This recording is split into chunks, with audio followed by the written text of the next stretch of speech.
Paul Grindrod. Paul Grindrod has been our education coordinator since 2018, fall of 2018, and he joined us and had a full year before the pandemic struck. We had lots of programs and ideas going, and then we had to shift gears basically on a dime. And he's been wonderful about doing that and about helping us continue to build our education outreach in spite of the challenges that have been created. And I really am appreciative of all of his work that way and his commitment to education. So Paul, I'll leave it to you to introduce our speaker for tonight, and thank you. Right. Thanks, Linnea. Well, tonight's program is a little different from our typical conservation seminar series talks. The WFVZ strongly supports adding new voices, minds, ideas, and perspectives to the study of science. And as the science education coordinator, I also often include viewing nature and the environment through the humanities, not because I am in any way anti-science, but because I see them as completely and necessarily complementary. There's a quote I once saw in an art museum of all places that said, "Art and science are two sides of the same coin. One is a passion pursued with discipline. The other is a discipline pursued with passion." Among contemporary nature writers, few equal or surpass tonight's guest in exploring human passion for and in nature, as well as nature's bearing on our humanity. Her first book, The Ecology of a Cracker Childhood, is a memoir about growing up on a junkyard in the disappearing longleaf pine ecosystem. It was named a New York Times notable book and a book all Georgians should read. And I would add that everybody outside of Georgia should read it too. She's the author of 4 other books of literary nonfiction and 2 collections of poetry, and a new collection of essays just out in October of last year called Wild Spectacle that she'll be sharing with us tonight. She has won a Pushcart Prize, an American Book Award, a Southern Environmental Law Center Writing Award, among others, and has been inducted into the Georgia Writers Hall of Fame, and is based on an organic farm inland from Savannah, Georgia, in the southern coastal plains. Janice Ray is a writer working at the crossroads of landscape and story, borrowing words that she wrote to describe another writer in one of the essays included in this collection. She's a storyteller who knows how to traverse one world in order to enter another and bring it back in description and metaphor. It is my privilege and a genuine pleasure to introduce Janice Ray. Thank you. Thank you all. Thanks for having me. Welcome. Thank you for giving up one of your wild, precious evenings for all of us to be together. And when I was thinking about my dream for our hour or so that we get to communicate and converse, it's just that I think that we can lift our energies together to think about story and wildness in a really beautiful and profound way. So I very much appreciate who you are in the world and what you do. And I appreciate that you have me with you tonight. Let me just read you a paragraph or so to let you hear my voice. The monarchs were like brilliant origami. They were like flames released from the prism of a fire. They were gliding candles. I tried to think of other metaphors, but they were so much like fire. Hanging, they looked like ashes, dead. Flying, they glowed. The sun ignited them until the butterflies became messengers of sun, our only sun. It was as if the sun shattered into little pieces that went soaring here and there, passionately and senselessly. I want to talk tonight from the latest book, but mostly I really want to share with you and listen to you and answer anything that you want to ask. So I'm going to launch and get going, and then I'll stop at points and just check in with you and see where you are and if there's anything you want to say or add or re-guide the conversation. So I, as Paul said, and Paul, thank you for organizing this, I am a Southern nature writer. It's a kind of a marginal literature. You know, I never have expected fame or fortune. I think success is when I see a difference in how we're living on the landscape. Most of my books have been chronological, that they start at one place and they form a narrative arc and they end at another place. But recently I was looking at essays. I'm in love with the essay, and I was looking at these pieces that had never published. And I saw this thread that was running through these pieces of something like enchantment with the world. So let me just read you a paragraph or two from the preface. Out beyond houses and mailboxes, roads and bridges, a person can see a realm that exists alongside this world in which we humans live. I say again, another world flanks the constructed one. Often the view from ours is skewed as through fractile glass, limited by narrow apertures of scope and angle and crack, the view fleeting. We can't see it on demand. In the wild world, relationship is evolutionary. Time is geologic. Hold on, there. Beauty is intelligent. We find ourselves under a powerful spell. So I was a person, you know, primarily as a person born poor, born into poverty, and also as a woman. I wasn't able, and I haven't been able in my lifetime to do the traveling that I would have liked to do. I'll probably never get to see the large carnivores of Africa, for example. I wanted to see lots of wild spectacles that the planet offers, but I was able to see some, and they were outrageously wondrous things. So this book is not a continuous narrative arc. It's a collection. And they were written over a long span of time, at least 20 years. And I just fell into the habit of writing essays about places that I was lucky enough to go. So it's divided into three parts. I studied writing in Montana with the great Western nature writer, Bill Kittredge. And I'm going to mute this person. Okay. And that is really about me coming of age as a writer. And then the middle section is farther flung places. It's called Migrations. And then there's a last section where at that point of the 2/3 mark, I stopped flying. That was 13 years ago. So it seems weird that I would be writing a book about travel and eco travel when I have not been on a plane in 13 years. So the reason is that I would be invited to come to California or to go to Portland, and I would get there and there would be 20 people in the audience or 7.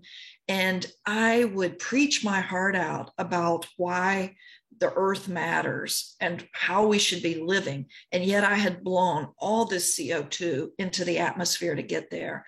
So I began to think of that, I began to think of it as that if you don't walk your talk, then you are living in a kind of mental illness, a kind of schizophrenia. And that's the way it felt to me. So let me get to this point that I wanted to talk about this a little more. I wasn't going to talk about it. Well, I'll come back to it. So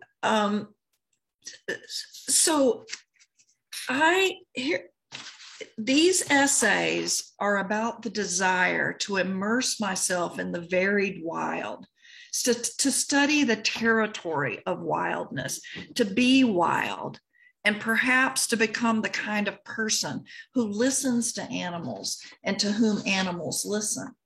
And that comes from this. Although I was reared on a junkyard by parents who didn't waste time hiking or camping, I knew pine trees and pitcher plants, bobcats and brown thrashers as my people. I understood wild things as beings with intentions, foremost a searing desire to live pleasant, fulfilling lives. Once the storyteller Joseph Bruchac explained to me that there are people to whom animals are attracted, to whom animals listen. Later, I met such a person, an Abenaki man named Oness. He visited environmental studies at a university where I was in residence, and my colleagues described an odd thing that often occurred during Oness's visits. As he sat outside on a green or by a lake talking to students about his ethos, an animal would ease up to listen. It might be a heron, a squirrel, an alligator, or a turtle. When Oness lectured my own class, we convened outside and I saw this phenomena. A black racer came sliding along with its head lifted from the mown grass, startling my students, and it circled behind Oness before hunkering down in shrubbery as if to eavesdrop. So now you know why I would like to become the kind of person who listens to animals and to whom animals listen. You remember that quote by Diane Ackerman? She says, I don't want to get to the end of my life and find that I've just lived the length of it. I want to have lived the width of it as well. And that's the arc of this book, the life, the length, the width, or maybe the line, the length, the width. And really, I believe that there is a fourth section in the book that's not there, that's invisible. And you won't find it in the table of contents. And that is the section where spirit lives. It's where the reader meets wildness. It's where I meet the reader.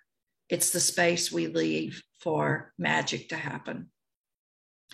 So why did I write the book? And pardon, this is only going to take a minute, and I'm going to get us deeper into this thing. I think part of it was, although I have not been able to see much of the world, I think that it's important to document what we do see because we're losing it at such a rapid rate. It's it's partly what Darwin wanted to do when he was sailing around on the Beagle and so forth. And it's also part of the motivation of Thoreau when he was walking his own territory. He was really trying to document the duck mother raising her young. So that's part of the impetus. Part of it is there's so much hopelessness right now. I didn't want to write a book about climate change or, anything that was going to be negative. I just think that we are already in the depths of so much grief and despair.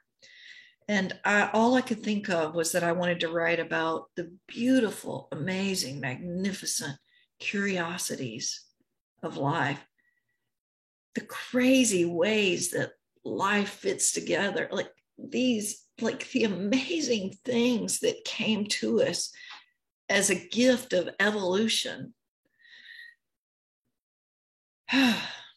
And then,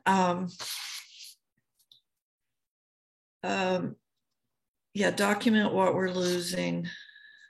I am deeply in love with the natural world, as I know all of you are. And every book just adds to the body of my love. And then I believe that writing is an act of activism. So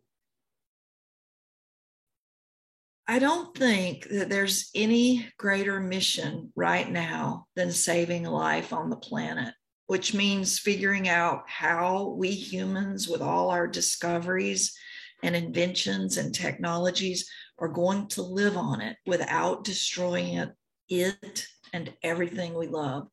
Most of our life is about built environments, not natural ones. Culture is a built environment.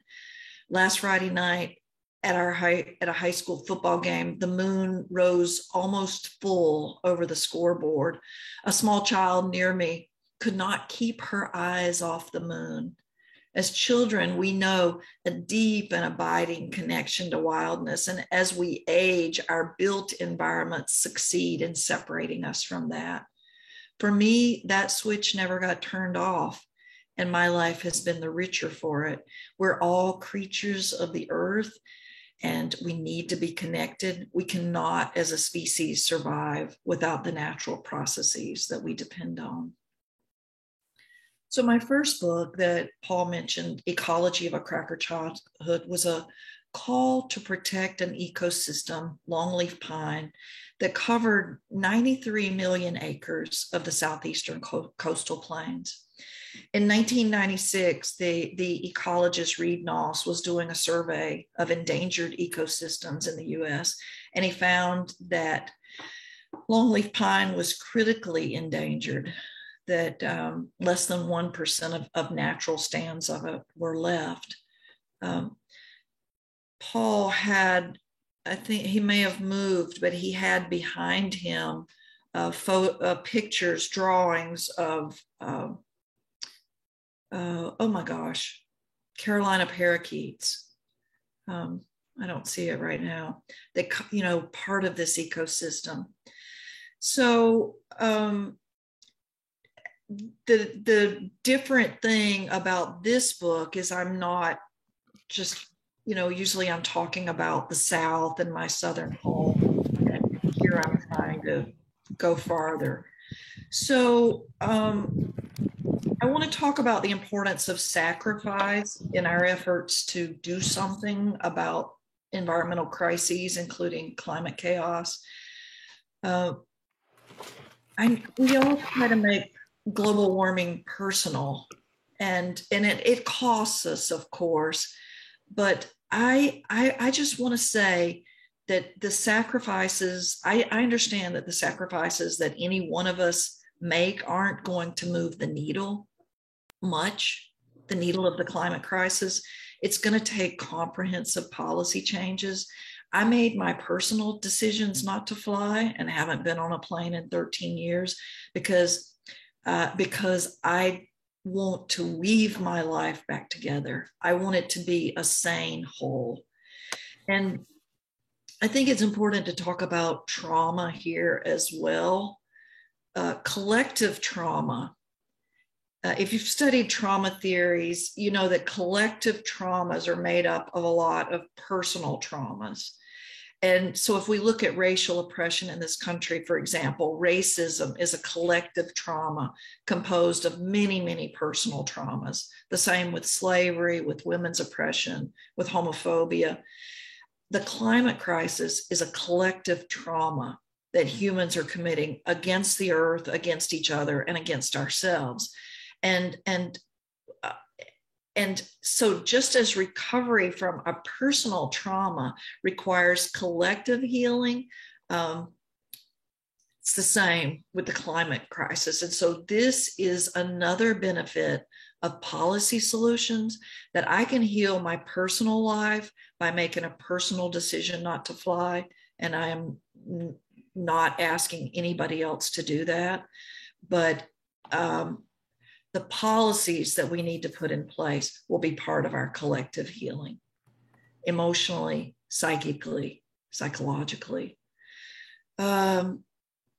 It's been easier for me to stay put because I live in a beautiful place, the south of Georgia. I live on a farm, as Paul said, an organic farm.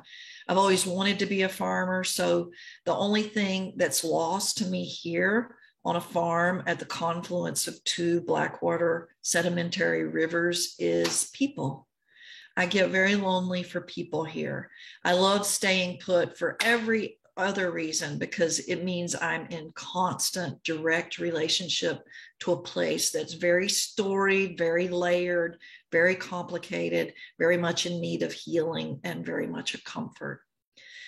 I would like to use the heart of this talk to do a little tiny reading for you from one chapter called Birdmen of Belize. I was able to visit Belize with the Environmental Leadership Center of Warren Wilson College in Asheville, North Carolina. And I went with the group as their scribe, more or less. While we were there, we were able, a few of us decided that we were going to hire a bird guide.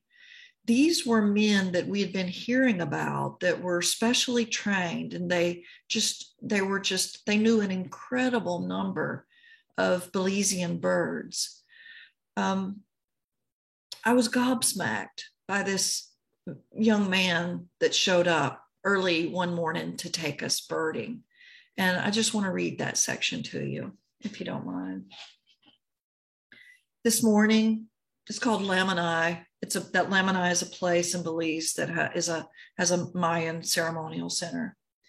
This morning, 4 of us have hired a bird guide, sight unseen. We've been hearing about Belize's bird guides.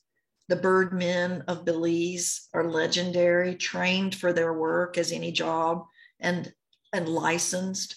A rumor has circulated among our group that Belize's Ministry of Nature is also its Ministry of Tourism, which would be amazing if it's true.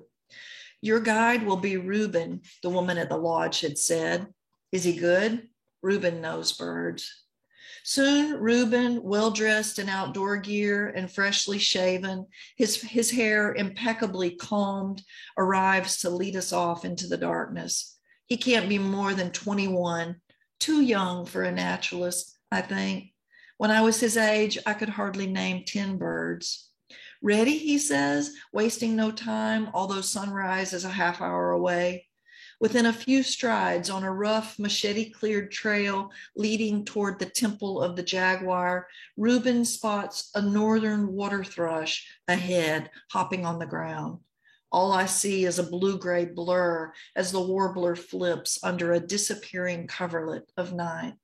Did you see it? Whispers Doug, a jokester somewhere in his 60s. I shake my head. I've got to get faster with the focus. You can see it back home, Doug says. It'll be leaving soon. It's early March. The migrating songbirds have not yet left their wintering grounds. That's not good enough. I want to see everything. Now, I'm here to see everything. Within seconds, Reuben cocks his ear toward a croaking and says quietly, yellow-billed cacique. I, of course, have never heard of it.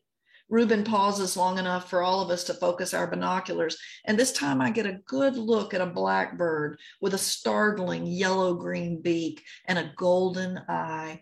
So many of the birds of Belize are not migrants and can never be seen where I live in Georgia. This is not going to be a lazy stroll. I hitch up my cargo pants and pull out a pad. I start scrawling a record as we march onward. Within a literal minute, Reuben has pointed out a red-throated ant tanager. I've always been in love with the world, as long as I can remember. Even as a kid, I found a peace in nature I could never find among people. When I was in college, someone taught me that pishing, making that whispery pish-pish sound, will attract birds, especially in the spring. One evening, sitting under a low-hanging laurel oak, I called in a yellow-rumped warbler, as I later learned from a field guide. I held my breath, amazed. Somehow that flying ode, with its fine cloak of feathers, held all the wisdom that could be learned. After that, I wanted to know the birds. One year at the Florida Folk Festival, I noticed a little boy standing near the Cajun jam tent at the edge of a grove of live oak trees, his sweaty little fist held up in the air. He couldn't have been more than 3 feet tall, maybe 5 years old, wearing thick glasses, his face scrunched in hopefulness. Something about the child's face arrested me. Hi, I said. In the tent, the Cajun fiddlers were jumping. Without speaking, the little boy turned his face fully toward me and opened his hand. In his cupped palm was a half teaspoon of moist millet and a sunflower seed or two. His eyes were dazzling behind the little glasses. I knelt down. I had no idea where his parents were, hopefully watching. Wonderful, I said. Have any come yet? Not yet, he said, but one time a bird came. I hope lots come, I said.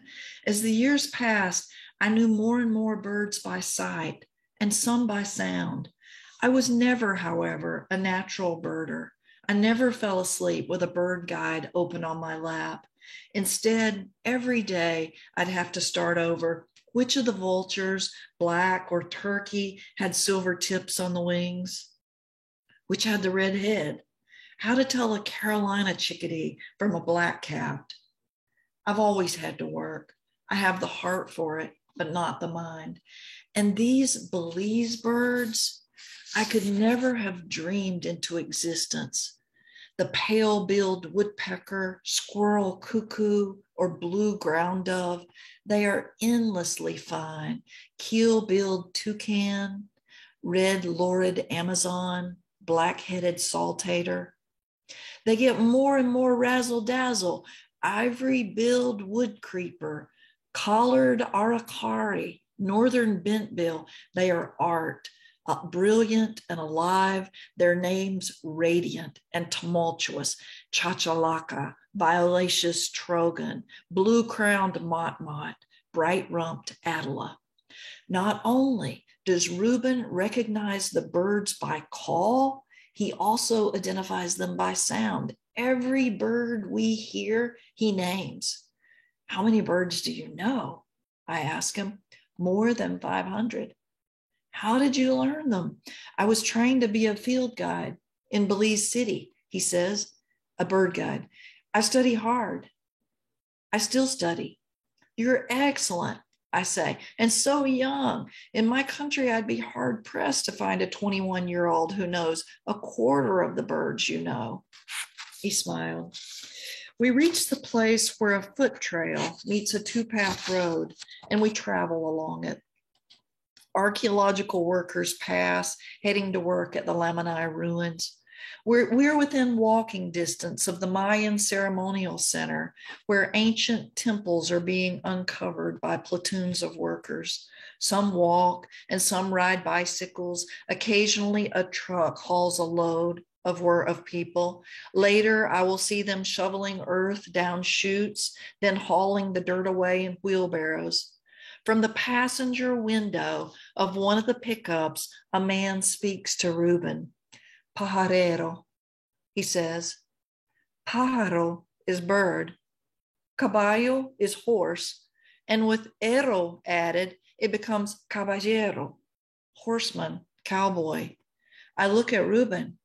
Birdman? I asked. Sí, he says. Somos pajareros. We are birdmen. Bird fanciers.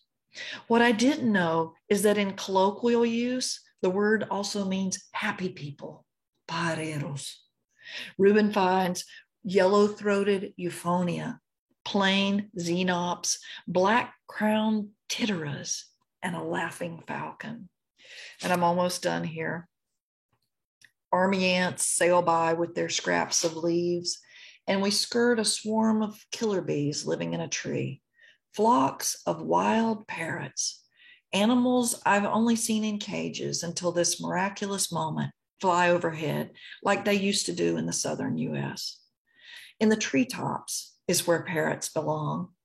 And then Reuben spots a toucan, a bird every school child knows from coloring books, perched on a limb, completely at home in the jungle. It's just sitting there. That morning, I add 6 flycatchers to my inventory, including yellow olive, ochre-bellied, great-crested, dusky-capped, boat-billed, and brown-crested. I wish I could describe each one to you and tell you how we see it, what it's doing, and how it looks, but the movement of the morning is quick, too quick for notes, a word, a gesture, a hurried lift of the binocs, a snatched breath.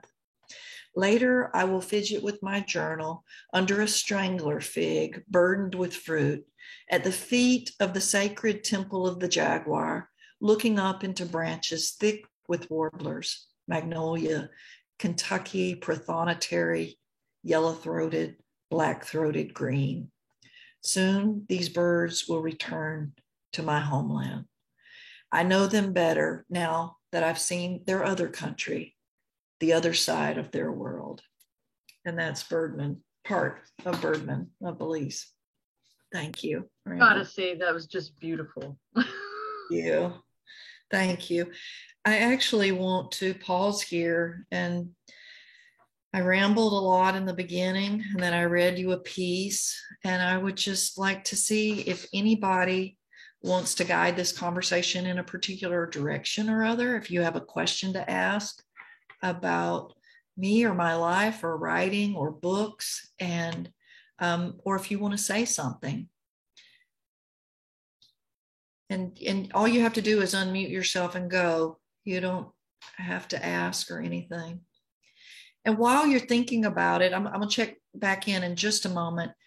My favorite essay in the book is about a month I spent volunteering in Cabo Blanco, in Costa Rica, in a national park there called Cabo Blanco, where I was exploring. You know, if you're into writing, and I hope that you all are, essays, you know, like the best writing will have many layers. You know, usually there's one main thing that a book is about or an essay is about, and then there's often, you know, a secondary theme, but then there are many other layers. And I would say the main story of the Cabo Blanco essay was just what I saw there in the Nicoya Peninsula.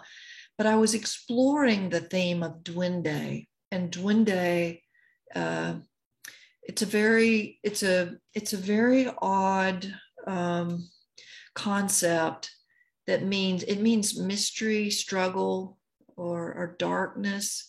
And if duende is what is real, if it's power and Magneto, if it's mystery, then the monkeys of Cabo Blanco had duende, the little museum had duende, the seething ocean had duende, the beans on Maria's oilcloth had it. And so I really love that essay. If you decide to get the book, you can check it out of your library, but I'd just really love for you to read that part. So let me just check in and see if anybody's unmuted and ready to go. But let me just say, the book came out in October, so I'm 3 months out, and I've been somewhat, I'm just going to, this is not like the right thing to say, but I'm going to say it. And I have been in a period of deep contemplation and study since that time, almost a depressive state. And it's that when I first began writing, my first book came out 22 or 3 years ago. And at that point, I had this great belief in the power of books to change the world. And I still do, but things are different. Fewer people are reading them. More people, you know, you get millions of hits on a YouTube video, and a book, including a wonderfully written book, will sell just a few thousand copies. I know I should be telling myself what I tell everybody else, which is, you know, writing is my activism. Stories matter. Okay, let me say this. There are lots of ways that we can transform ourselves, the world. You can go to counseling and transform. You can transform for the better. You can transform for the worse. You can start smoking, and that would be for the worse. You can stop smoking. You can, getting into a relationship, deepening a relationship you have is a wonderful way to transform yourself, because relationships just require deeper and deeper study. And the same would be true with a deepening of a relationship to the earth. It's incredibly transformative. I believe, however, that stories are the best way to transform people. I've known so many cases where I read a book or someone read a book, and when they got to the end of the book, they were a different person than when they began. I also know that if Marjory Stoneman Douglas had not written River of Grass, we wouldn't have saved the Everglades. If Rachel Carson hadn't written Silent Spring, the same, we wouldn't have delisted the bald eagle. The same with Terry Tempest Williams and her writing about Escalante Canyon and Bears Ears. It made all the difference in the world. And I know that for a fact. And yet fewer people are reading these things. So it's been a weird time for me. Even now, I feel like I am not depressed, but I am wintering almost, and just really trying to figure out, is this the best way to reach people? And I know that you ask yourselves this every day. Like, is this environmental ed I'm doing the best way to make the quickest change? So I keep waiting for a sign. And meanwhile, I wanted to just tell you that I'm at work on 2 more books. I actually work on multiple projects at once, but the 2 I'm going to tell you about are one is about bogs. So when I wrote the book on longleaf pine, I didn't quite realize that longleaf pine is a mosaic. It is a predominant landscape. And then it's the uplands, the lowlands are the sloughs and the floodplains, the rivers. But there's another ecosystem called a meadow bog, which contains these amazing carnivorous plants. Our best bogs have 5 different kinds of carnivorous plants: butterworts, bladderworts, pitcher plants, Venus flytrap, and what am I missing? I'm missing sundew. Sundew. Yeah, thank you. So I've got a book. I'm out deep at work on a book about that. The way that book is being written is I'm going out with scientists, just trekking around in bogs, interviewing them extensively, and then writing it all up. When you really deeply study a landscape, the layers, the profundity of it, it's just an amazing thing. And then the second book is a really exciting project. It lays out a case for Ocmulgee National Park in Middle Georgia. When the land preservation movement hit the United States, the South was mostly already settled. We also had the very unfortunate problem of holding on to slavery longer than the rest of the country, and then wanting to fight to not give it up, which is a terrible thing. We were very agrarian, and so we have no real national parks in Georgia, and very few in the South, not like, the grand, magnificent places of the West, Yellowstone and Glacier and Arches and so forth. There is a national monument that has recently become a national historical park, and I am almost positive it will become Ocmulgee National Park. It was the homeland of the Muskogee Creek people. So this one guy had this vision of connecting 50 miles along the Ocmulgee River, and at the heart would be the homeland of the Muskogee. And so it started out as an environmental idea, a way of connecting, landscapes. And it's become more than that. It's also become, this cultural mission to preserve a homeland of a people who were driven out of Georgia. So that's the other book that I'm very close to being finished on. So that's where I am at the moment, struggling, but still believing enough to keep going, and just hoping believing in humanity. I feel hopeless sometimes about the future, but I also, people everywhere I go, almost every talk I give, people say, are you hopeful? How do you have hope? Like, how do you hang on to hope? And then I realized, like,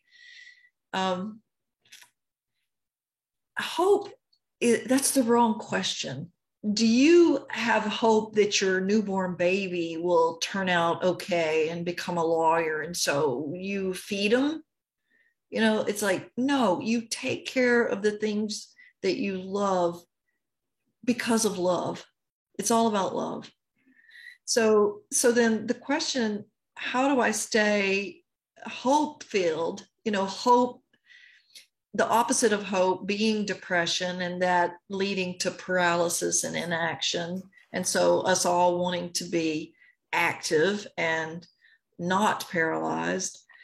The real question I think to ask is, how do I stay full of love? And I think that may sound like a very simple question to you, but it's not. The question is about attachment. If you know attachment theory, you know that a baby born to a mom attaches in those moments of breastfeeding and looking up at the mom and wetting the diaper and then crying, and the mom responds. It's in those moments of call and response, of need and reply.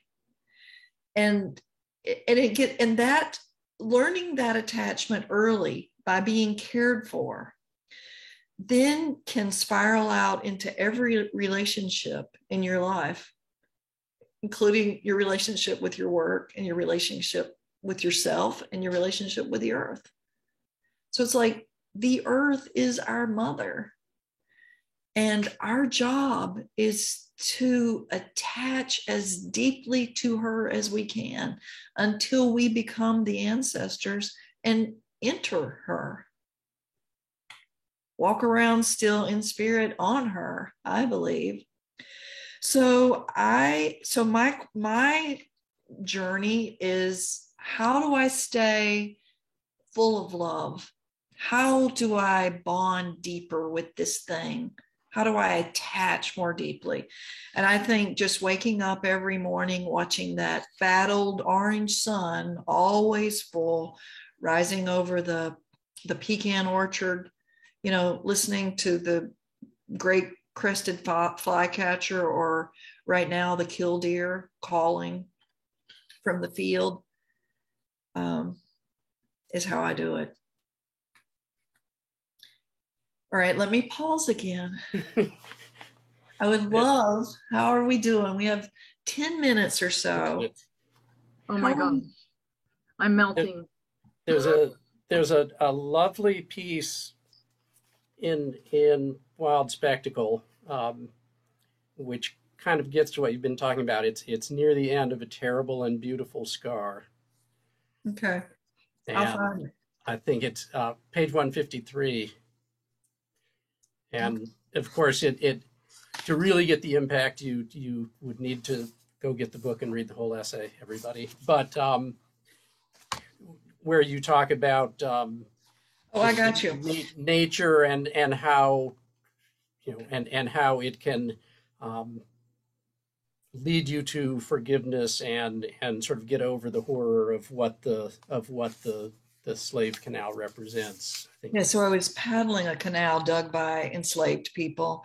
I used to think that there was so much love on earth that the human form, composed as it is of corpuscles and atoms, could not contain it. And so it overflowed onto the land, which became a vessel for affection. Now I don't think so. I think the love is in the land, in the black water, and we go to wildness to glean love, to be nourished. When human savagery and brutality erode me, I long to be on the slave canal. I trust the dead. I trust them to open the door and let me in, open the door and let me out. I let my eyes fill with the innocence of green. I hear our right to speak in tupelo leaves, and I hear dignity in water dripping off my paddle. I see freedom in the sandy bottomed water. I hear justice in dragonflies as they clack and buzz. I feel on my bare arms the forgiveness of the yellow sun. What better nature could one have? Linnea, you were unmuted. Did you want to ask something or say something? Okay, so after I wipe the tears away, Oh, oh my goodness. Yeah, so I find how you write extremely moving. You know, you put feelings into words that I've had for my whole life.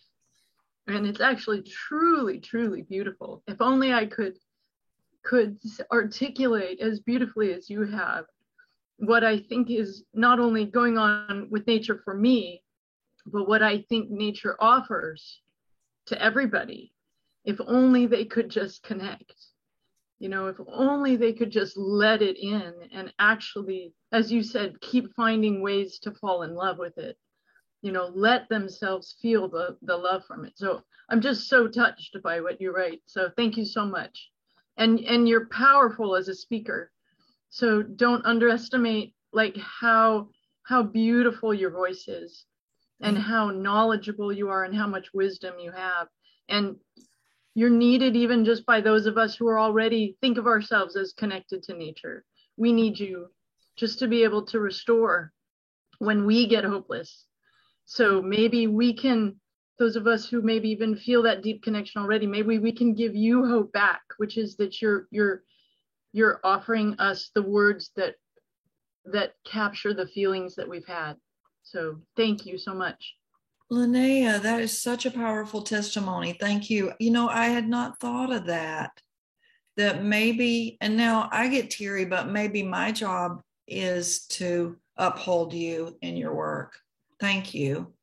Yeah, we really need it too, you know, just the same way you do. So maybe that interplay could actually be there. And you don't know how your words will go on and capture the spirits and the hearts and help hold up nature, you know, for coming generations of people. You have no idea, but at least your words are captured on a page.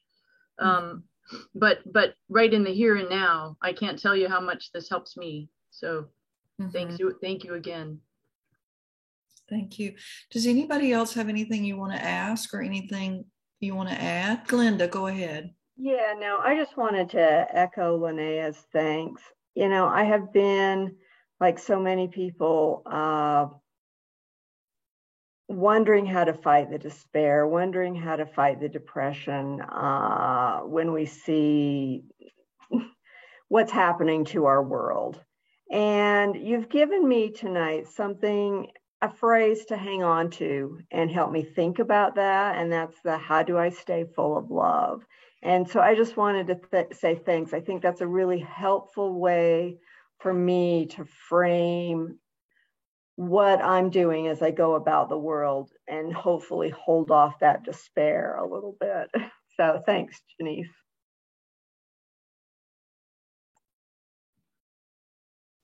Thank you, Glenda. I'm so glad you tuned in. So great to see your face. Thank you. Anybody else? I just wanted to say that I get I teach at a nature center, and the children that I teach are from 2 to 4 years old, and so they're obviously there not by their own volition, but it's a program that their parents come to with them. It's like library story time, but it's nature time, and so it gives me hope to be in that program and to be able to, you know, sometimes I get all stressed out about what I'm teaching, if I'm actually, you know, teaching, but honestly, just being able to just see these families that come week after week and choose to be there and choose to be there even when it's 0 degrees, and which it has been for the past week and a half or 2 weeks, and that come and they bring their small children, and really you know, I don't know if it's the answer, but it's certainly part of it does my heart good, and I see that there are people who care, and I think that that's the starting point. These little human beings, and who care. They care. They all know. They all knew before they even came in my program. They all knew what sound a chickadee made. I mean, that was like kind of blows my mind that these very small children are tuned in, and it's great. Yeah. So there's part of the answer. Thank you so much. Thank you. Gosh, thank you for working with those little ones. Gosh, takes a lot there. All right. Anybody else? I think Randall has a question. Go, Randall. There isn't enough time or words to thank you, Janice. I don't have the words and I wouldn't have the time. But I can say that if birds and the earth and the swamp could talk, your voice is so imbued with the earth. Your voice is so imbued with the earth. I'll just leave it with that. Thank you for doing that. Thank you for sharing your voice, your story, your tone, because it clearly reflects you've become of the earth, and it shows in the tonality and the cadence and all the love you have for the earth, and that the earth has, that the earth contains. It's in your voice, it's in your words. So I'll leave it at that. It's just incredible. This is what a life night. I saw a great gray owl with my son. Oh, wow. In Yosemite. And that's the first time I heard the phrase. We waited, hundreds of mosquitoes eating us. We forgot the anti-mosquito repellent, and we're like at 11,000 feet right at sunset. And he knew it was there, and we waited and we saw it. And we had a great view. And he said, as we're leaving and the moon is overlooking the trail, Dad, that's a life bird. And I said, this is a life event. Yeah. Well, this Friday night for me, and I can see it is for Linnea and others, it's a life event you've shared with us. So Gaga can have 1 billion hits, but the depth of the effect you've had on 14 people is unquantifiable. Yeah. Guys, I didn't tell you those secrets to make you just lavish me with praise, but thank you so much. All right, I am going to end with a little tiny reading, if that's okay. Paul, are you okay with that? I'm fine with that. And just so I don't interrupt you after, I assume it'd be okay with you if I put your website link up in the chat so that folks can connect with with your website and find your books and things. I have not been following the chat. So yes, please do. Please do. Okay. If there's anything I'm missing there, okay. If there's anything I'm missing, you let me know. Okay. This last piece I want to read to you comes from the very last essay in the book. Some years ago, I crossed Okefenokee Swamp with a group of young men. My son was in there. He was maybe 14 at the time. And a child in my boat, I asked me if he could have this Gatorade to drink. And I said, Zach, you can have anything to eat or drink that I have in this boat. And a few minutes later, I heard him spitting. And then I remembered that I had poured lamp oil into a Gatorade bottle, out of this gallon can into this small plastic bottle. So I just hoped that he would be okay. And my group left. So in the paddling, crossing the Okefenokee means you're going from mile marker to mile marker. And then when you get to mile marker, maybe 12, there's a platform above the water that you set camp on and camp. We were at about maybe mile marker 6 when he got ill from the lamp oil. It was poison. and I had to pull him back out. So the rest of my group went on. There were plenty of adults for the other kids. I pulled him back out, got him to help, and then I had to come back in to catch up with the group without him, which meant that at about, by dark, I was maybe at mile 8 of my second time coming in. And the Okefenokee Swamp is full of alligators, very large alligators. It was an unnerving thing to be out there alone. It's a great essay. It published in terrain.org. And so you don't even have to get the book to read this essay. It's called I've Seen the Warrior. I was pretty much hailed as a hero, but I was no hero. What I'd done was remedial, a defenseless mistake in a grand, heroic, mythic life. And I was lucky a remedy had been available. The child was fine. One of the most important poses in yoga is a warrior asana, knees bent and arms outstretched, looking forward over the right fingers. It's a pose that requires strength and balance, training for both the physical body and the wisdom body to respond when we're called to action. In this asana, the demons of ego, fear, and jealousy can be slain. The pose is also a bowing down, a recognition of limitations. Gazing past the fingers, we see both near and far. As my yoga teacher likes to remind me, you need more than a wish. You need burning desire and fierce determination. When I am in this pose, I know that I'm in training, learning to be aware, to not turn a blind eye, to not back down, to not give up. Sometimes the only weapon we have is our awareness.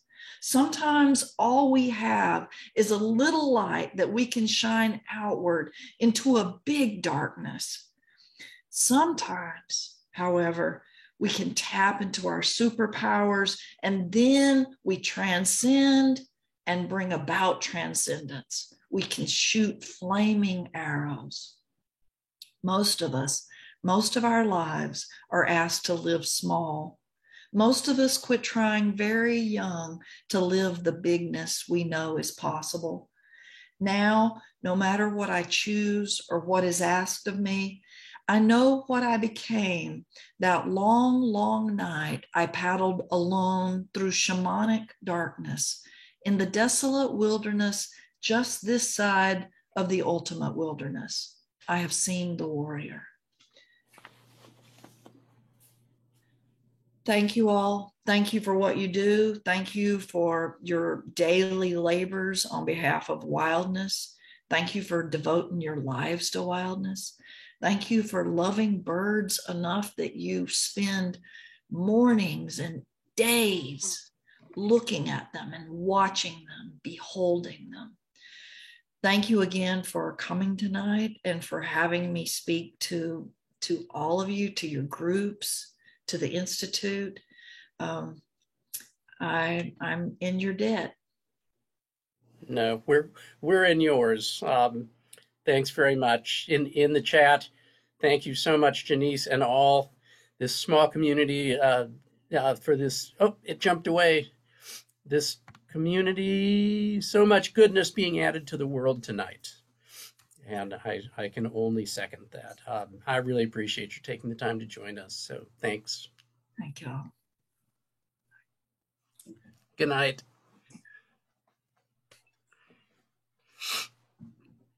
Oh, man.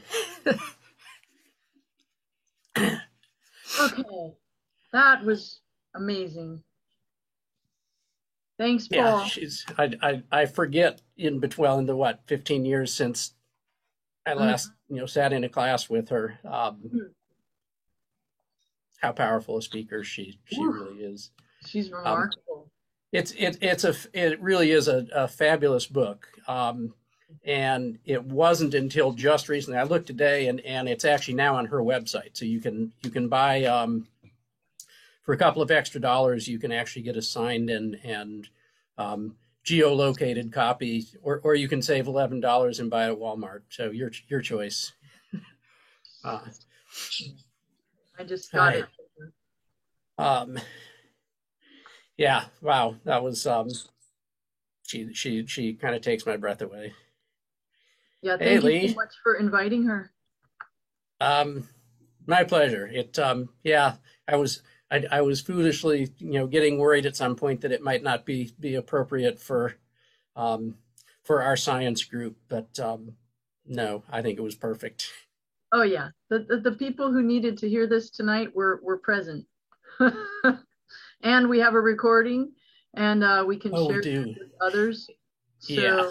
I think that yeah, I think this was perfect. Thank you so much, and it was so nice to meet